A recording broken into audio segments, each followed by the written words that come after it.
Bienvenue sur ma chaîne YouTube Real Data Hero qui présente, introduit et explique mes analyses et graphiques des données publiques relatives au Covid-19 que je mets à la disposition en téléchargement sur ma chaîne Telegram.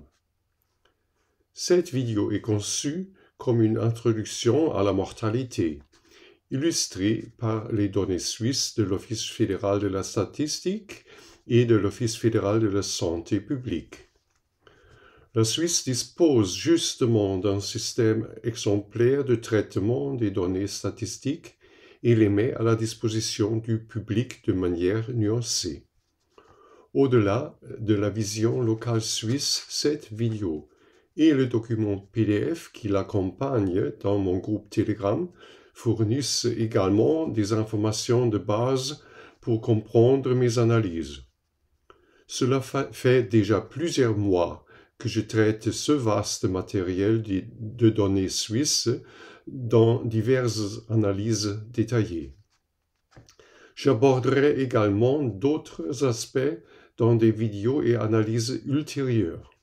C'est pourquoi je m'adresse en particulier aux citoyens suisses, mais pas seulement, et je m'exprime ici également en français. J'essaie à nouveau de reproduire le riche texte français avec mes modestes moyens linguistiques. Si cela ne suffit pas, merci de faire un commentaire et je m'efforcerai de trouver un opérateur plus compétent. Nous allons maintenant passer directement à quelques exemples de diapositives tirés du document PDF de 257 pages contenant des statistiques de 26 cantons suisses. Je vais présenter et expliquer chaque type de diapositive. Pour un aperçu détaillé, je vous renvoie au document PDF du canal Telegram. Les diapositives sont titrées en 3 langues et le groupe Telegram français publie une version avec des explications supplémentaires dans cette langue. La diapositive numéro 2 du document PDF contient une table des matières avec les liens des diapositives des différents cantons pour vous aider à les retrouver plus rapidement. Compte tenu de la question poignante de la menace qui pèse sur la population, j'ai montré en guise d'introduction l'évolution de la population au cours des dernières années dans les groupes d'âge les plus élevés sur les diapositives 3 et 4. C'est basé sur l'état de la population résidente selon l'Office fédéral de la statistique au 3e trimestre 2020, de sorte que les effets éventuels de la pandémie pouvaient déjà se faire sentir. Il convient de noter qu'aucun de ces groupes d'âge particulièrement touchés par la maladie n'a enregistré de baisse, mais que tous ont connu une croissance significative.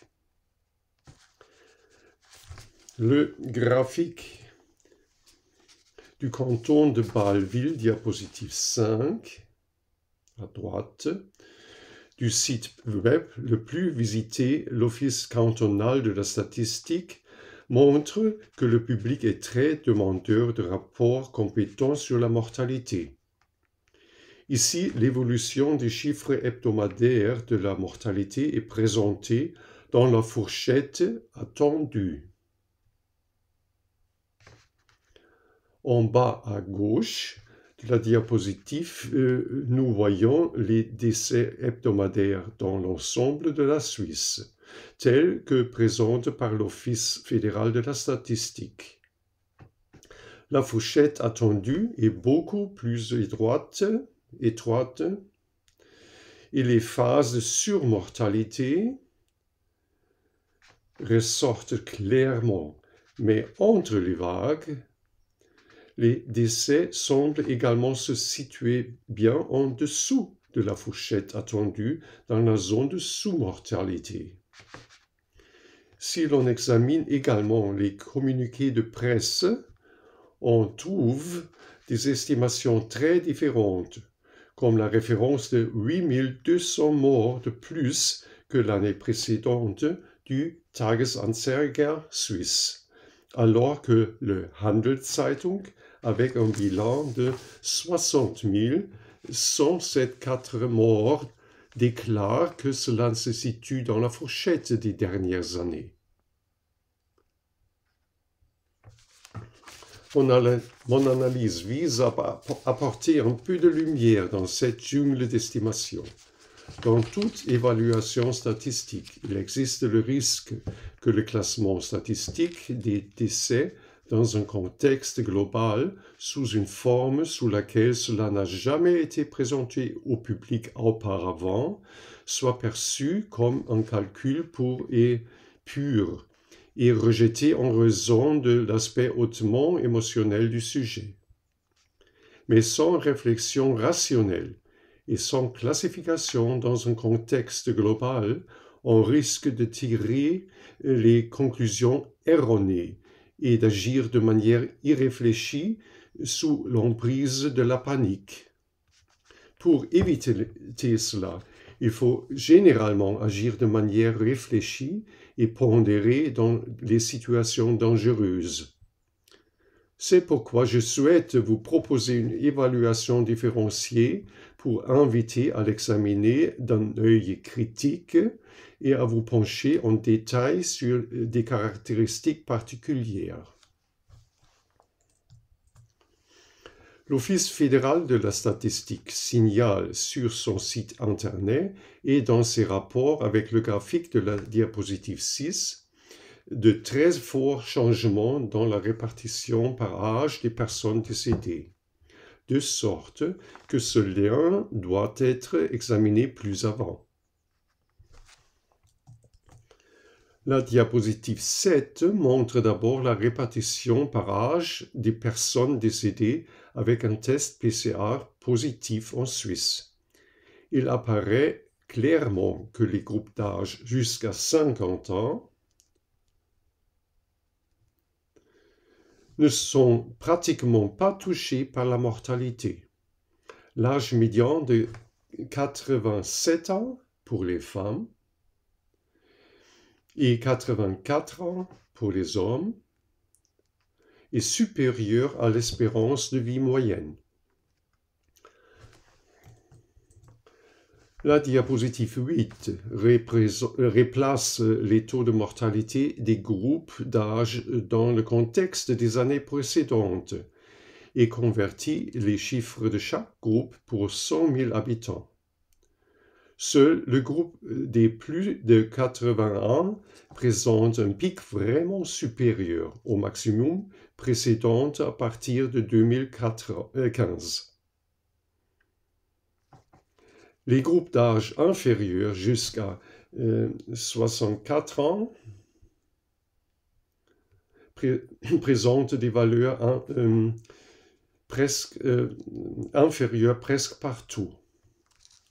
Le tableau en haut à droite montre les chiffres correspondants, tandis que les valeurs maximales sont mises en évidence en rouge dans la partie inférieure du tableau.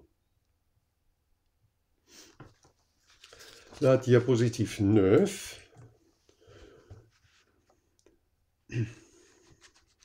montre les taux de mortalité absolus pour les années 2015 à 2020 dans un tableau de courbes colorées, sans ajustement à l'évolution de la population, comme chaque citoyen suisse l'a probablement déjà vu dans les médias sous une forme similaire. D'une part, je voudrais attirer l'attention sur le fait que pour toutes les années, pendant les semaines d'été, de la semaine civile 22 à 39, le taux de mortalité se calme.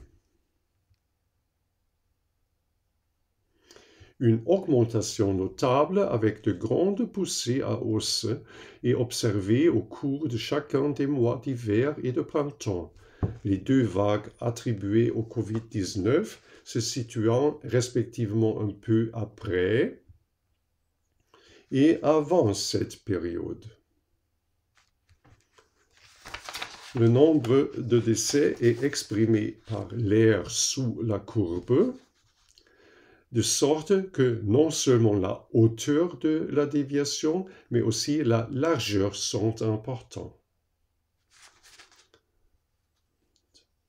Outre la dramaturgie créée par la fourchette, extrêmement élevée et persistante à partir de la semaine 42, je voudrais attirer l'attention sur le fait qu'après une phase d'augmentation du nombre de décès dans les vagues de grippe, comme dans la vague Covid-19, une chute marquée dans la fourchette de sous-mortalité se produit généralement.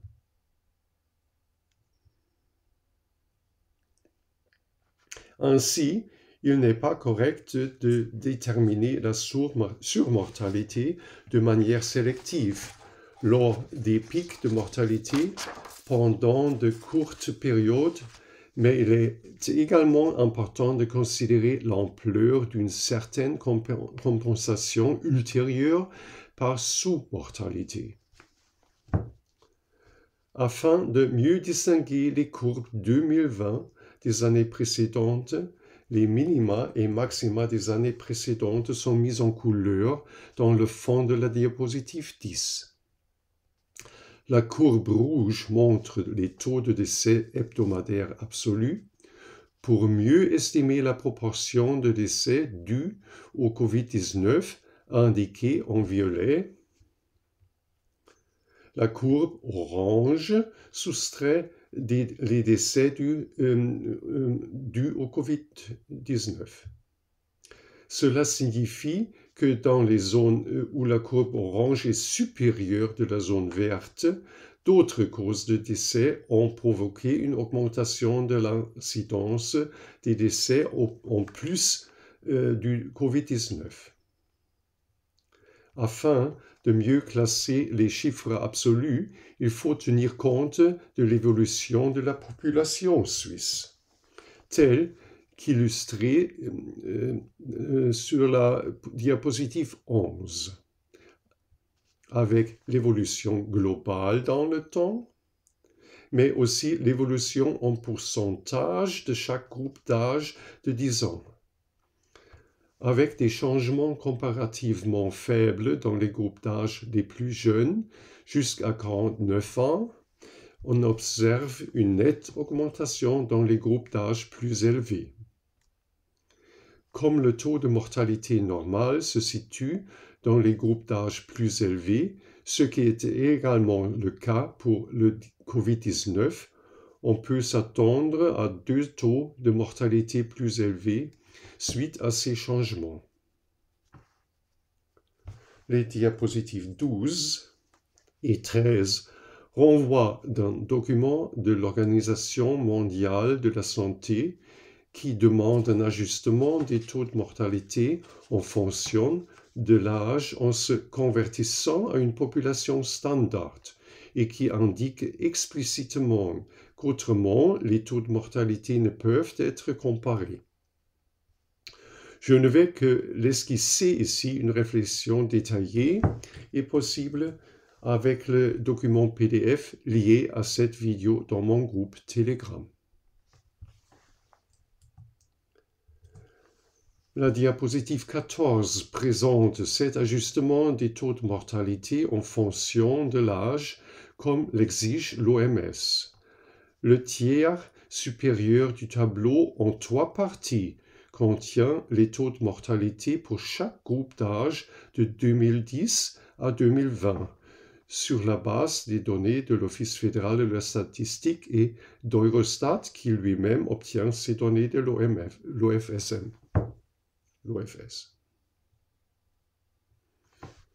Le bloc du milieu contient les chiffres annuels de la population pour les groupes d'âge et le bloc du bas calcule le pourcentage de décès dans les groupes d'âge au cours de l'année en question. Les données sont analysées à différents niveaux. Tout à droite figure un classement dans le tiers supérieur des chiffres absolus et et les tiers inférieurs. Et dans le tiers inférieur, le classement résultant du pourcentage des décès. Le chiffre 1 indique le taux de mortalité le plus élevé et 11 le moins élevé. La deuxième évaluation se fait en bas dans la ligne au fond brun, où est calculé le pourcentage de tous les décès sur la population totale qui, multiplié par 10, donne le taux de mortalité courant. Ici, le pourcentage de personnes décédées est au plus haut rang avec 0,87%. La part des différents groupes d'âge dans le taux de mortalité n'est pas prise en compte. Cela se fait à l'avant-dernière ligne bleu foncé en calculant l'équivalence globale. La part en pourcentage des taux de mortalité de tous les groupes d'âge est convertie à la population de 2020. Cela modifie le classement. L'année 2010 présente l'équivalent total le plus élevé, ce qui est prévisible compte tenu des 6 groupes d'âge présentant les taux de mortalité les plus élevés. 2020 se glisse au milieu du peloton en 5e rang. La diapositive 15 explique cette procédure par l'exemple de la conversion des taux de mortalité de 2010 à la population de 2020. Les taux de mortalité en pourcentage est multiplié par la population du groupe d'âge respectif de 2020 et donne maintenant un chiffre de mortalité hypothétique dans le champ supérieur. Si tous les groupes d'âge sont convertis de cette manière et que les chiffres de mortalité hypothétique sont additionnés, la division par la population totale donne à son tour le taux de mortalité en pourcentage converti de manière équivalente à la population de 2020. En d'autres termes, l'équivalent total est donc le taux de mortalité en pourcentage converti à une population de comparaison, dans ce cas celle de 2020. La diapositive 16 permet de visualiser l'analyse en classant graphiquement les équivalents totaux. Les 3 diapositives suivantes présentent le pourcentage de personnes décédées par groupe d'âge en comparaison annuelle, sous forme de diagramme à barres.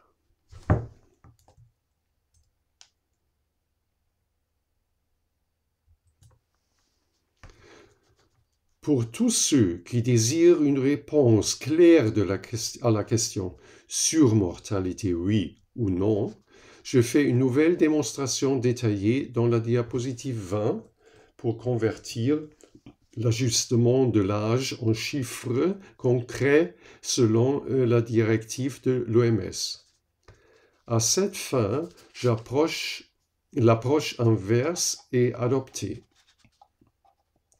Les taux de mortalité en pourcentage calculés par les différentes années sont uniformément convertis en taux de mortalité hypothétique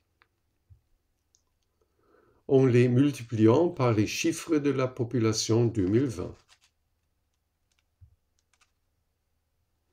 Ainsi, combien de personnes seraient mortes chaque année si le taux de mortalité et la taille actuelle de la population étaient identiques? En conséquence, les sommes de valeur des années précédentes ont été soustraites dans les 3 colonnes à droite. En ramenant le nombre de personnes décédées en 2020 à la moyenne des années 2010 à 2019, on obtient une surmortalité de 1374 décès. Par rapport à 2010, il en résulte une sous-mortalité de 2353 décès. Et par rapport à 2015, également, une sous-mortalité de 405 personnes décédées. Notez que nous ne comparons pas avec les chiffres absolus réels de 2010 et 2015 parce que, oui, au cours de ces années, la population totale était plus faible et, deuxièmement, les groupes d'âge 80 plus étaient encore bien moindres qu'en 2020. Nous devons donc convertir à la taille du groupe d'âge d'aujourd'hui.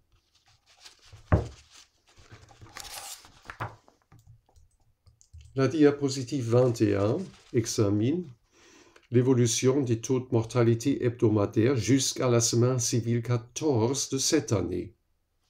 La chute dans la fourchette de sous-mortalité est très nette depuis le 5e semaine environ et continue également à inclure un nombre important de décès attribués au Covid-19.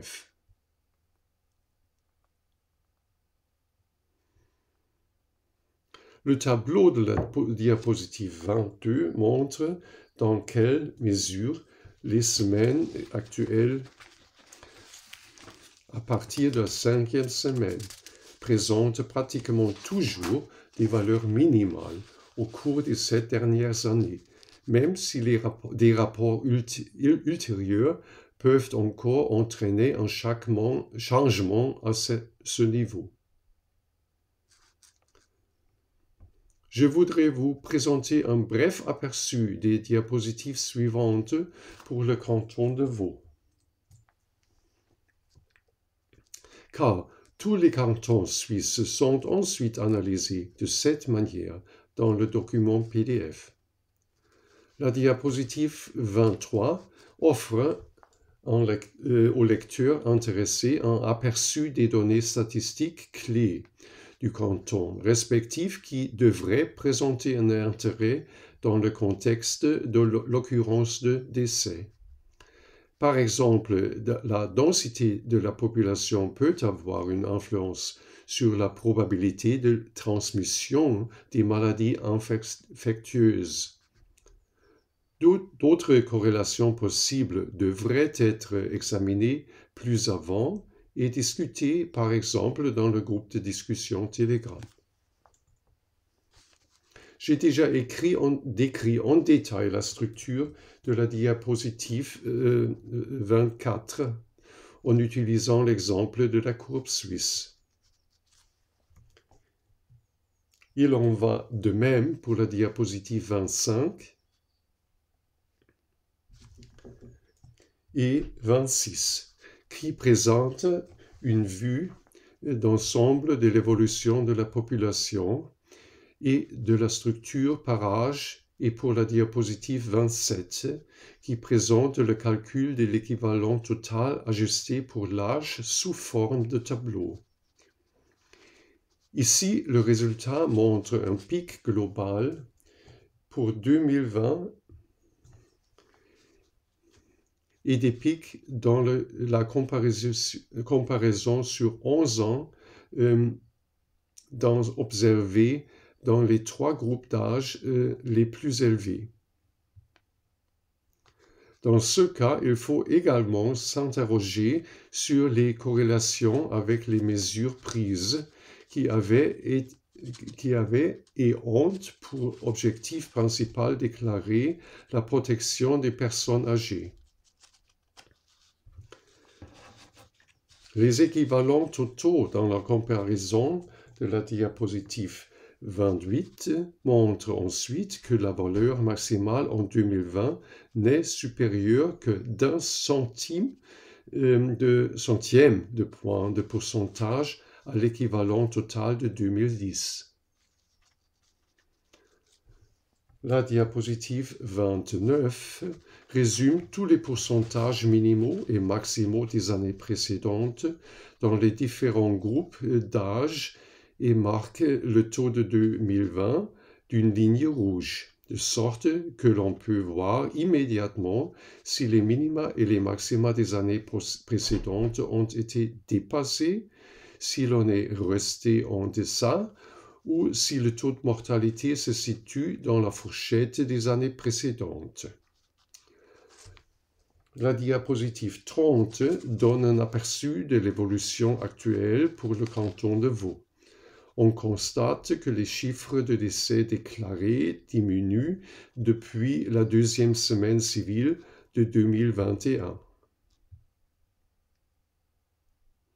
On peut certainement soupçonner un retard de déclaration suite à la chute extrême des semaines civiles 13 et 14.